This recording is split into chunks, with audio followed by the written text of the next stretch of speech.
right, so I think we're gonna move on to the harder phase. Everyone's least favorite characters. Uncle Ruckus. Uncle Ruckus. Uncle Ruckus. I got Jesus three I don't care for. I got three I don't care Well- for. I don't care for Stinkmeaner much. I hate Influencer the Second, and I despise Ruckus. So yeah, I don't care for Jesus. any of those three. Okay. And Wesley the Second. I don't really care much for Tom, to be honest. I don't fault you. Dude annoys the piss out of me so much. Especially in his singing episode. That is where I draw the line. You know, you gotta let it go. Am I dead yet? No. Just why just remind me? I'm just saying. I know. I didn't care for Ruckus, especially during his reality show phase or the Freedom days. I didn't care much for, honestly, there's a lot of characters I could say I hate, but Actually, it's- okay. I just remember two other characters I don't care for. Ruckus's parents, because they're just fucking toxic. honestly, I mostly hate his dad. I hate his mom actually, because let's be fair here. Yes, his dad is a complete asshole for how he treated Ruckus, but to be fair, it was his mom who practically brainwashed her son to believe all this racist nonsense. And you gotta remember, mental fucking abuse is usually hard to get rid of than physical abuse. That's why I said that one episode to go easy on Ruckus on that one, because he went through a lot. And a lot of it was clearly mental. His dad just made it worse physically. So any abuse Ruckus suffered mentally was only just reinforced by his father's physical. So there you go. And then when his dad basically went and not only dropped that bombshell on Ruckus that destroyed his view of himself, but also, for better or worse, basically, like he destroyed Ruckus emotionally. Again, he was just basically reinforcing the already fucked up abuse he already dealt with. But you gotta remember, the one who originated it was, surprise, his mom. So yeah, both of Ruckus's parents, though, they're equally toxic. And I gotta include his grandma in it as well, because she's just a bitch. Even made a point to basically essentially invite herself into Granddad's home and said she wanted to die in his chair because it was comfortable. All I can do is sit there like, wow, bitch. Like she wants, it was clear that she felt like her purpose in life was to be as big and enormous burden on people as possible. Like, just goddamn. But yeah, those are my reasons for why I don't care for Rux's family. His brothers are the only good ones. All right, so any other least favorites you guys have? Nope. Pretty much good. Zammy, Crossy, any others you don't care for? Stinkmeaner. I mean, You know, other than holding a fight of his own, even though he's a bitchy at nigga. Yeah. I really don't care for him. If it's a fight with Grandpa, I care. But other than that, I really don't give a shit if he's in hell. Fair enough. And I can't really say I don't care much for his Idiocracy crew now that I think about it. They were just there to be villains, basically.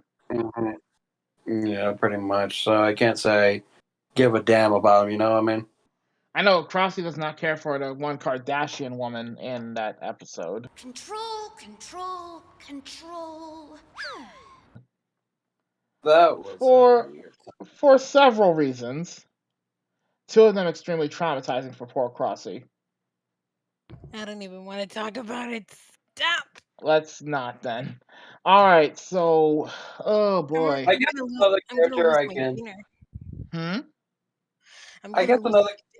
I guess another character I could say I don't like is, I'm not gonna say Luna, but Luna's friend. Yeah, toxic friend she is. Oh my God, girl, I am so sorry. You told this man your life story and he just dished you like that? If a man said that to me, oh my God, I don't think I can handle it. I would just freaking die. Well, I hope her friend isn't giving her more bad. I just cannot stand that bitch. Yep. It's one of those girls, like, they want the custody. to She's want a to be bad part friend. Of, she want to compare her to her situation and tell her what she needs to do, and knowing she would take it the wrong way. Just, it's clear that she to some extent she understands the influence she has on Luna. But Jesus, It's just given how she's just impact Luna so much, it just pissed me off and shit. Just like, Like shut the fuck up. yes. I think we've hit our quota today. Mm-hmm. So I think it's time for the next thing where we rate the series itself in general. So we're going to start with our guests. Ryku, from a scale of 1 to 10, if you would, on a scale of 1 to 10, what would you rate the Boondocks? Okay. The seasons 1 through 3, I'm gonna say I give it like a 9 out of 10. But when I see that after season 4, it went down to a 7. But if you have to rate the whole show in general, I give like a little bit 7 out of 10 or 7.5. all right. So the whole series to you is a 7.5. Okay. Yeah, it's good. It's good. For the season 4 just got me, Zammy, what about you? Is to go even further beyond. You come back to me. Sure. Crossy? what's your rating? Rating. 7 out of 5. What? Wait, what? Han, it's out of 10. Hang on. Retry that again. 7 out of 10. There you go. I was about to say. 8 out of 10 for me. I just made up my mind.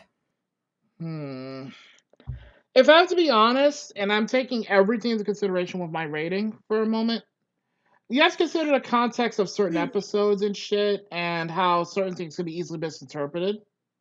Considering this series has had a fuck ton of controversy from day one, I'm gonna have to be straight with you on this one. I have to say that straight out, this series would have gotten a 9 out of 10 if it weren't for season 4.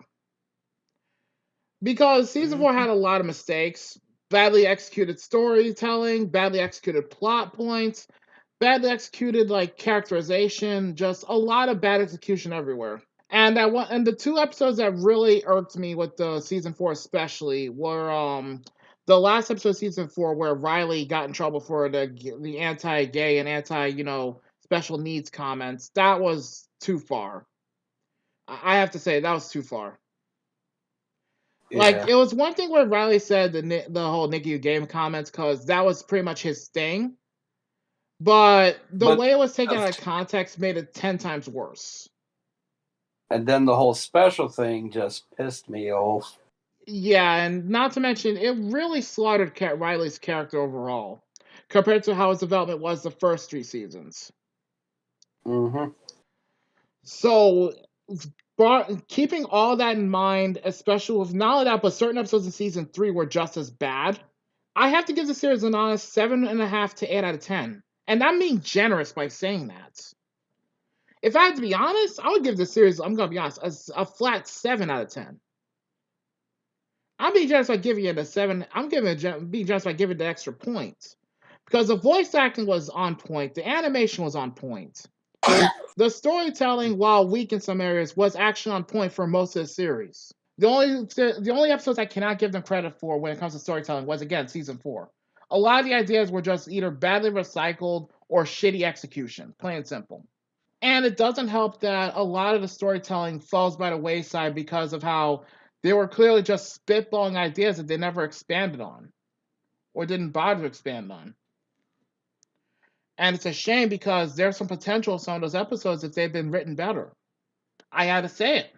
There's my input on why I gave it. I'm giving it, to be honest, fuck it, 7.5 out of 10. And I'm being generous here. Otherwise, I give it a flat 7. I'm gonna be honest. Since we all rated the thing, and I have the last one to rate it. If I have to be completely honest, and I can't say many people will probably fault me for saying this. If I have to be legitly honest, after some serious thought and thinking, I would have most likely give it either a 6.5 or a 7 out of 10. Mm-hmm. I do love some of the characters, but most of season 4 kind of ruined a lot of the characters, and it especially made things very hard to swallow and handle on certain seasons, and especially in season 4. But not only that, a lot of the things were ruined or just gave me a lot of headaches and stuff. You know what I mean? Mm-hmm. And I could barely deal with that type of shit. So I'm just like, what do you even say to watching most of the series? Like, I'm not saying it isn't fully bad or terrible. It has great animation, good characters and stuff. Voice acting was top notch and stuff, but there was a lot of bad moments and shit. There were some major parts I could just live without. You know what I mean? It was just hard to swallow. But yeah, well. So here comes another tough question after giving everyone's thoughts about the series itself. We always ask these questions for every show we binge watch. Does the show still hold up today, or if it ever did came back, will it hold up in 2021? I'm gonna be honest. It's in the middle. It's like for me, most of the series holds up. Most of it holds up to this day. Yep. Not all, but most of it does hold up. Yeah, this is why I would say it's an N or in the middle type of the scale. Just pretend season 4 is not there and it'll be good. Yeah, it was much better like without season 4's clusterfuck of issues. It really was. Granted, but season 3 wasn't like season 3 was okay-ish, but Zemi, what do you think? I mean, I thoroughly enjoyed it, but maybe our next generation won't be too easily offended. Intrigued about it. I mean, considering how people are nowadays being offended easily about South Park and all of that crap, I don't think it's gonna hold up.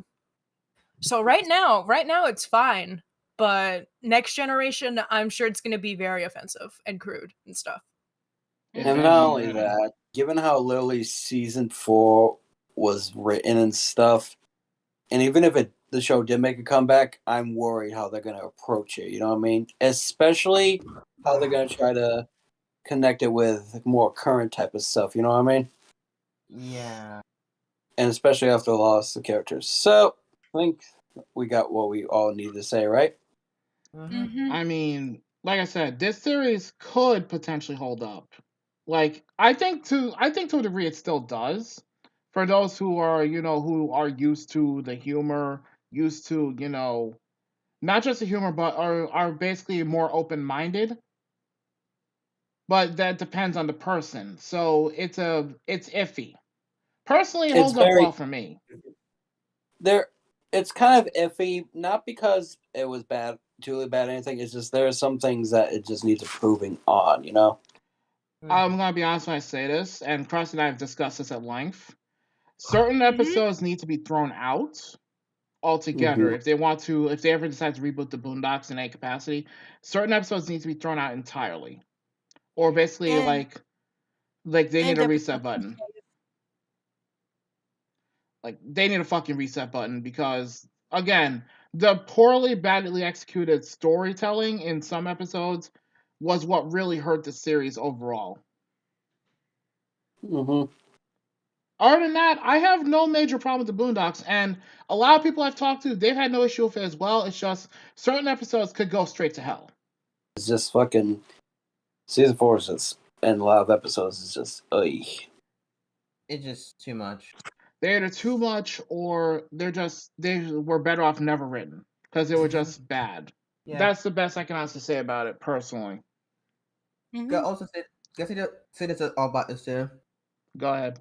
If I agree with you when you said they need to remake the whole season 4 over, because right now there's no saving it. Other than maybe the first episode of season 4, there's no saving the that part of the series.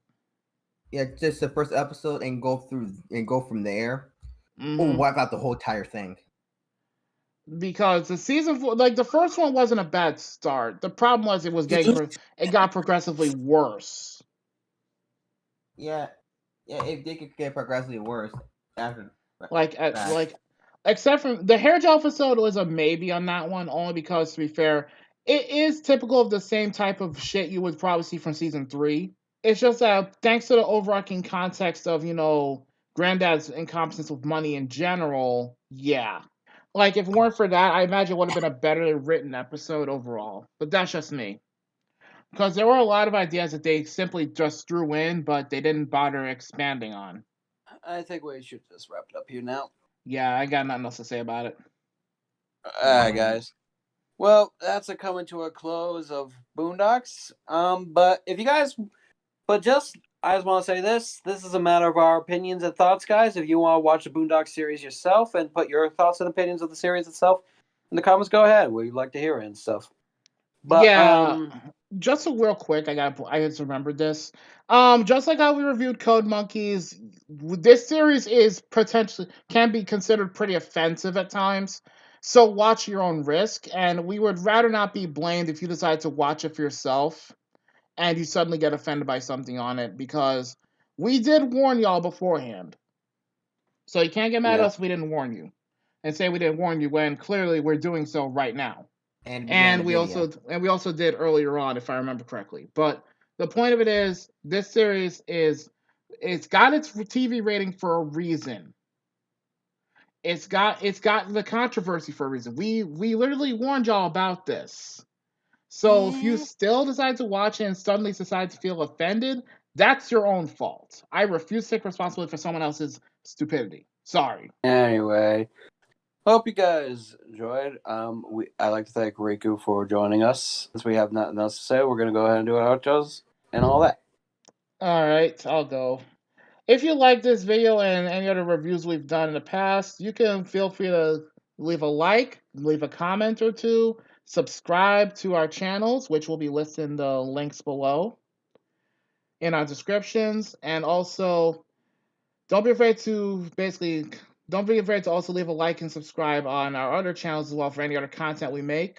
And like always, if you guys enjoyed it, there's a playlist down below too if you guys want to, binge watch or sleep over through the reviews.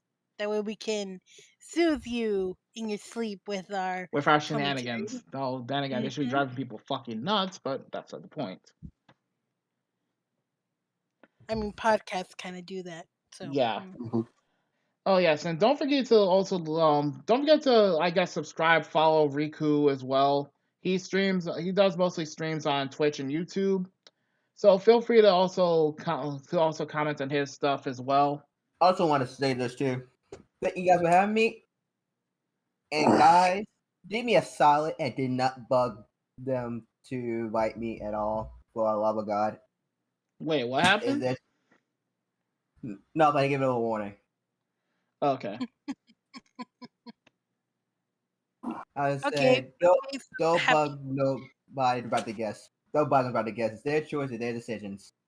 So please respect that. Thank you. Sammy? Sorry. Oh God, this is so unprofessional. We were professional? That's the whole point. All right, Lady Multiverse signing out. Retro Goddess, yeah, bye. Damn it. And this is the Retro Leader. Hope you guys enjoy. Be sure to like, comment, subscribe, and comment down the shows that you remember from the good old times and all that. And we'll be sure to share it with us, and we might take a look at it if we're able to. Until then, we'll see you all next time on another Retro Warrior review. Bye, guys. Later, peeps. I gotta turn on my back. Then I found out the Soma family secret. We've lived with this curse for generations. When we're hugged by a member of the opposite sex, we transform into the 12 animals of the Chinese zodiac. And the cat. See you then.